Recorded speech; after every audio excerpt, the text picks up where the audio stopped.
91। इस सवाल का हम एलसीएम और एचसीएफ निकालेंगे। सबसे पहले तो आप जानिए कि जिसे एलसीएम की फुल फॉर्म क्या होती है और एचसीएफ की फुल फॉर्म क्या होती है। उत्तम समापवर्त, इसे कहते हैं अंग्रेजी में एलसीएम। ठीक है, एलसीएम की फुल फॉर्म होती है लीस्ट कॉमन मल्टीपल। मासा की फुल फॉर्म होती है महत्तम समापवर्तक, इसको कहते हैं एचसीएफ। एचसीएफ की फुल फॉर्म होती है हाईएस्ट कॉमन फैक्टर। अब आइए देखो दोनों को लगाते हैं, फिर इसका अंतर बताते हैं आपको। पूछा गया एचसीएफ और एलसीएम ज्ञात करो, किसका? इन दो संख्याओं का। तो सबसे पहले हम एचसीएफ ज्ञात करेंगे। क्या किसका किसका? 26 और 91 का। तो सबसे पहले इसको काटेंगे, 2 से काटेंगे, 2 एकम 2, 2 तिया 6। अब 13 बात है, 13 खुद से कटेगी। ऐसे इसको काटो, ये ठीक है, 7 से काटो, 7 एकम 7। अब 9 में से 7 गए, बचे 2, यहाँ पर 1 हो गया तो 21 हो गए, 7 तिया 21। अब 13 से काटेंगे, ठीक है, 13 एकम 13।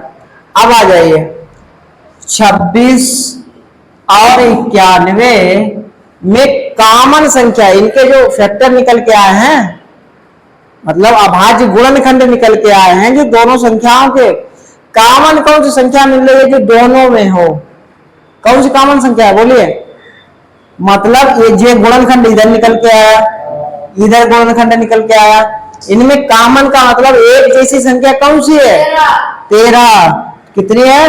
13। ये 13 यहां मिल रहे, ये 13 मिल रहे, ठीक है। तो 26 और 91 का मासा कितना आ जाएगा बताओ? जिसे बोलेंगे एचसीएफ कितना होगा बताओ? बस 13। लग गया सवाल कि 26 और 91 का एचसीएफ कितना आ गया? 13 आ गया। क्या करना है, जब भी आपको मासा ज्ञात करना हो, 2 संख्याएं दी हो या 3 दी हो, ठीक है, सबसे पहले उनके गुणनखंड निकालेंगे। और गुणनखंड में ये देखिए कॉमन कौन सा है, मतलब इधर भी आया हो और उधर भी आया हो, ठीक है। उसमें हाँ केवल 13 आया। अब आइए सर आगे लगाते हैं। अब जब हम लासा निकालते हैं तो उसको एक साथ में लेके एक साथ निकाल सकते हैं। कैसे? जैसे यहाँ पर 26 दिया गया है, तो 26 91। अब इसका लासा निकालिए, तो इसे पहले 2 से काटेंगे, 2 से काटेंगे, 2 एकम 2, 2 तिया 6। आप यहाँ पर कामा लगा देंगे क्योंकि ये संख्या हल हो गई है। अब 2 से 91 नहीं कटेंगे, नहीं कटेंगे तो 91 इसे लिख देंगे, ठीक है। अब क्या निकालने हैं? लासा निकालना है, जिसे बोलते हैं क्या?